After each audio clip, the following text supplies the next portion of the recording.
Hai, kembali lagi di Cerita Senja. Seperti biasa, Cerita Senja akan berbagi cerita tentang pengalaman-pengalaman mistis yang udah dialami oleh para pendaki gunung. Di kesempatan kali ini, kita akan membacakan cerita dari salah satu akun Twitter @nabila_int.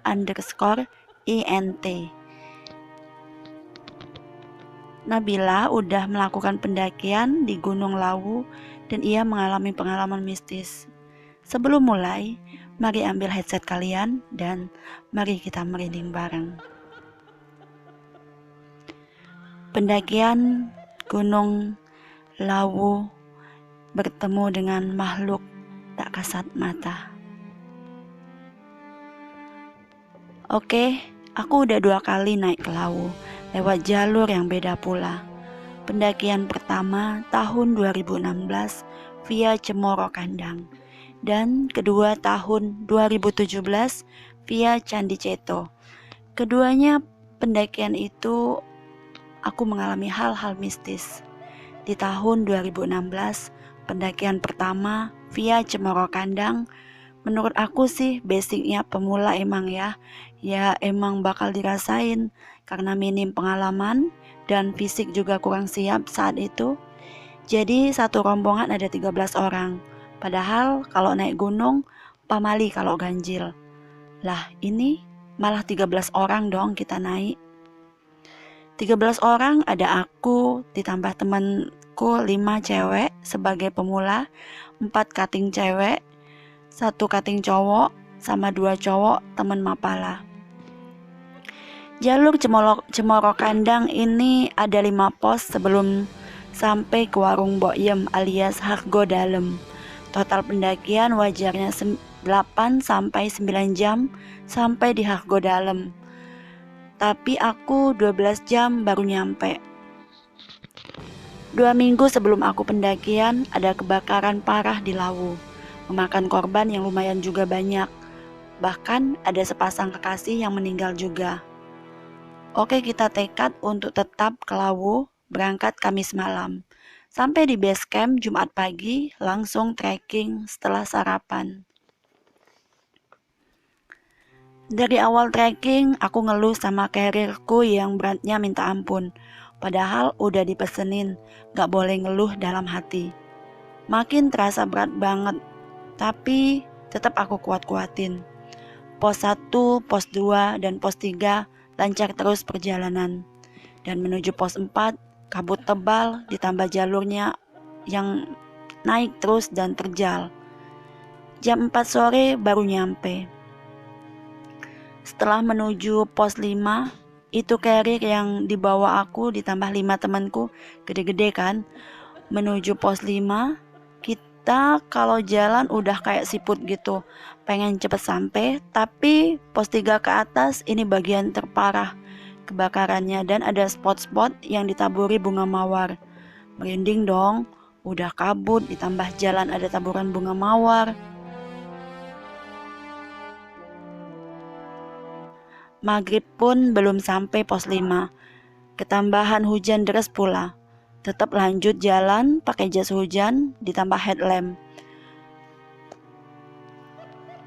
Suasananya udah beda, horor banget, kayak gimana ya, kayak banyak banget yang ngeliatin kita jalan. 2 jam jalan gak sampai ke pos 5. Udah 2 kali lewat jalan yang sama dan ini mau 3 kali. Dalam hati doa, ya Allah tunjukkan pos 5 agar cepat sampai. Dan alhamdulillah di penghujung jalan ada persimpangan, lurus menuju puncak kanan ke Mbokyem. Kita ambil kanan. Hujan makin deras, sekalian petirnya juga nakutin. Aku jadi yang paling depan, tiba-tiba kok sampai kayak kuburan gitu ya. Ternyata itu petilasan di atas warung Mbokyem. Alhamdulillah sampai, tapi nyatanya kita gak jadi dirikan tenda dan tidur di warung Mbokyem. Hujan makin deras banget, sampai aku bilang ke temanku, ini bakalan dingin banget deh, beneran. Ah sial, apa yang aku ucapin pasti jadi kenyataan. Udah pakai sleeping bag, ditambah tidur berpelukan sama teman-temanku, tetap aja dinginnya nggak ketulungan. Padahal udah ganti baju, plus di warung, ini bukan tenda. Gila sih dinginnya. Sedingin itu, tetap nggak bisa tidur. Pagi mau summit, kabut tebal banget, dipaksa buat gerak biar gak kedinginan. Sampai puncak, isinya cuma dingin putih, gak kelihatan. Apa aja gak kelihatan. Kayak kabut tebal gitu, gak beruntung banget. Emang gak seberapa mistis yang pendakian pertama, tapi bagi pemula ini lumayan ya, ngomong dalam hati aja kejadiannya. Terus ini aku lanjut ke cerita pendakian kedua ya. Ini asli serem banget pas aku melakukan pendakian kedua.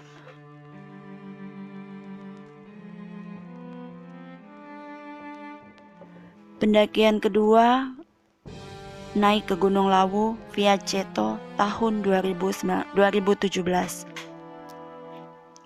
Jalur ini yang paling terkenal mistis dari jalur-jalur lain.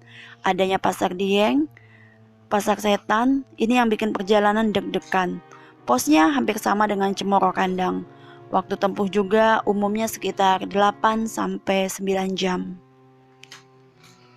Satu rombongan kali ini ada 14 orang, gak ganjil, 6 cowok dan 8 cewek. Mulai trekkingnya hari Jumat pagi setelah sarapan ditambah pemanasan biar badan agak anget, biar badan gak kaget. Satu pun dari rombongan gak ada yang tahu jalur ini, hanya bekal peta dari pos perizinan. Dari BC ke pos 1 perjalanan biasa landai agak nanjak-nanjak gitu ya, lewat ladang petani, lumayan buat pemanasan. Pos 1 ke pos 2 lumayan berasa nanjaknya. Terus pos 2 ke pos 3 treknya naik ditambah panjang pula. Dan pos 4 kita istirahat ditambah masak mie buat ganjel perut. Karena ini masih biasa ya, suasananya siang gitu. Agak lama istirahat di pos 4 sambil sholat, foto-foto, yang cowok rokokan. Tiba-tiba pas mau jalan lagi kabut turun. Angin dingin banget. Tetap lanjut ke pos 5. Jalan landai mendominasi. Satu cowok di rombonganku ini ngedrop. Minum banyak banget, nafasnya juga agak susah. Tiap berhenti mesti dia minta oksigen spray ya. Aku sama teman cewek yang lain juga udah capek. Lagi-lagi aku gerutu dalam hati. Jalannya panjang banget, gak nyampe-nyampe. Beneran makin lama ini makin capek, ujarku dalam hati. Dan perjalanan ke pos 5 beneran lama banget. Padahal treknya landai. Tapi kok gak sampai-sampai. Sekitar pukul 15.30-an akhirnya sampai di pos 5. Satu rombongan udah lesu banget. Di sini cuma istirahat bentar, lanjut langsung ke Mbok Yem, lewati Gupakan Manjangan di Pasar Dieng. Rencana mau ngecamp di Gupakan Menjangan setelah pos 5, tapi persediaan air gak cukup buat masak. Alhasil pas sampai Gupakan Menjangan jam 16:15 istirahat sambil diskusi mau lanjut atau tetap camp di situ.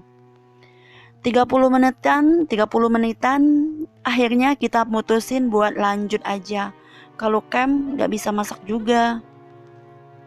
Sambil jalan pelan, aku berdoa sama Allah. Dalam hati, ya Allah, kiranya aku direstui untuk lanjut ke Mbok Yem, beri petunjukmu ya Allah. Gak lama ada suara burung terbang dari pohon ke pohon di area kiri. Nah ini fotonya aku sertakan. Jadi dari area kiri foto ini ke arah atas suaranya. Aku yakin kalau itu burung jalak yang nunjukin jalan. Jalak Lawu malu-malu menampakkan diri. Awalnya aku kira tikus lari-lari di antara semak-semak. Akhirnya muncul 1 meter di depanku. 2 jalak Lawu jalan beriringan. Rombonganku pun setelah Gupakan Menjangan terpisah. Aku di rombongan belakang sebagai pemimpin, belakangku teman cewek. Sampai di pertigaan masuk pasar setan. Di sini Jalak Lawu terbang ke arah pohon sebelah kanan, sedangkan aku harus lanjut ke kiri masuk ke pasar setan. Aku udah kayak orang linglung di sini, lupa kalau ada teman-teman di belakang. Jalan terus pokoknya, pengen cepet sampai. Tiba-tiba tanganku ditarik sama temanku cewek. Kebetulan dia anak indigo. Udah maghrib, kita semua ambil headlamp. Pas masuk di pasar setan ini, headlampku baru ganti baterai, malah redup. Aneh kan? Kejanggalan ini aku anggap biasa aja, daripada ada kejadian-kejadian aneh lagi kan. Rombongan depan udah jauh banget. Kita yang belakang ngerapetin baris biar gak ada yang ketinggalan. Dicepetin jalannya. Posisi udah gelap banget. Untungnya teman indigoku ini gak bicara aneh-aneh gitu selama pendakian ini. Jam 7 malam kita sampai di Hargo Dalem. Dibagi lagi buat ambil air di sendang derajat sama bikin tenda, ditambah plus masak ya. Aku ikut ambil air sama Seren dan 2 cowok. Karena headlampku udah redup, aku gak pakai headlamp, ngandalin cuma punya temen. Sialnya di belokan rumah besar arah sendang derajat, aku ketemu pocong. Entah itu benar atau enggak. Yang aku lihat jelas banget bagian perut ke bawah itu, aku yakin karena dia gak ngambang gitu. Entahlah, posisi udah capek, kadang mata bisa aja kan lihat begituan. Pas sampai di sendang derajat, akhirnya aku bisa sholat, bisa tenang. Posisi masih deg-degan sih gara-gara lihat yang gituan coba. Balik ke tenda, aku gandengan terus sama Seren. Cuma lihat jalan doang. Besoknya kita ke puncak dan pulang lewat Cemoro Sewu. Alhamdulillah lancar. Ini cerita baru kebongkar pas di Surabaya ya. Teman indigoku itu cerita semuanya yang dia alami di pasar setan. Sebenarnya aku antara percaya dan gak percaya. Tapi beneran ini bikin merinding cerita dia ya. Itu ceritanya yang pertama, pas sampai di pertigaan pasar setan, Jalak Lawunya itu terbang jauh. Ternyata di situ ada sosok hitam besar yang ngusir biar jalaknya gak masuk pasar setan. Terus itu yang kedua, ternyata pas masuk area ini banyak yang ngikutin aku. Dibikin linglung gitu, dan akhirnya aku bisa nyasar dan hilang. Makanya temanku ini narik tanganku biar aku sadar. Dan yang ketiga, ada Mbak Kunti cekikikan di sebelah temanku yang lagi duduk. Memang di situ ramai banget kayak pasar pas maghrib ya. Nah ini aku sertakan chatnya ya, dari D3 di Ita yang kita sebelum ada di pasar setan itu loh.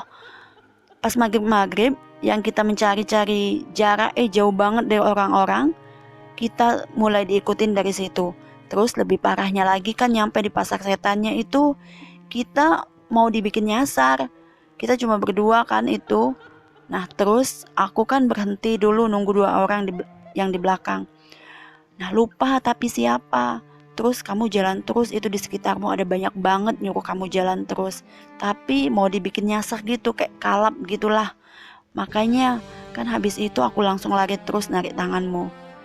Iya kita bertiga sama Regina di depan sampean. Belakang kita ada Cino sama Seren. Makanya aku langsung narik tanganmu. Iya kita bertiga sama Regina di depan sampean. Belakang kita ada Cino sama Seren. Yang ngikutin itu berbanyak. Apa sih mbak? Aku merinding coy. Sampai akhirnya kita kehilangan jejak sama yang di depan. Terus bingung kan? Akhirnya inget kalau ada burung apa ya namanya. Katanya suruh ikutin itu biar sampai puncak. Banyak banget ada yang kayak pendaki juga. Tak kirain itu orang loh. Entah siapa yang bilang sepi kok, cuma rombongan kita. Nah itu aku baru ngeh kalau mereka itu gaib. Nah itu cuplikan dari chat WA-nya ya. Dan aku ambil hikmahnya, kemanapun dan kapanpun jangan pernah tinggalin sholat. tetap sopan, ditambah jaga perilaku, jangan sombong. Hampir aja aku hilang di gunung akibat kelalaian aku sendiri. Dan ini aku kasih bonus foto ya, foto biar teman-teman juga pengen ke Lawu. Asli pesona Lawu itu bikin pengen balik ke sana terus. Nah ini fotonya bener-bener wow ya. Oke, terima kasih untuk akun @nabila_int yang udah berbagi cerita dan berbagi foto-foto serunya ya. Teman-teman bisa follow akun tersebut karena di sana banyak sekali cerita-cerita tentang pendaki gunung. Terima kasih yang udah menyimak cerita Senja, dan terima kasih yang udah bantu channel ini untuk terus berkembang dengan mengklik tombol subscribe dan bagikan ya ke media sosial yang kalian punya seperti WA atau media lain ya. Sampai jumpa di episode-episode selanjutnya. Tetap semangat dan tetap merinding bareng.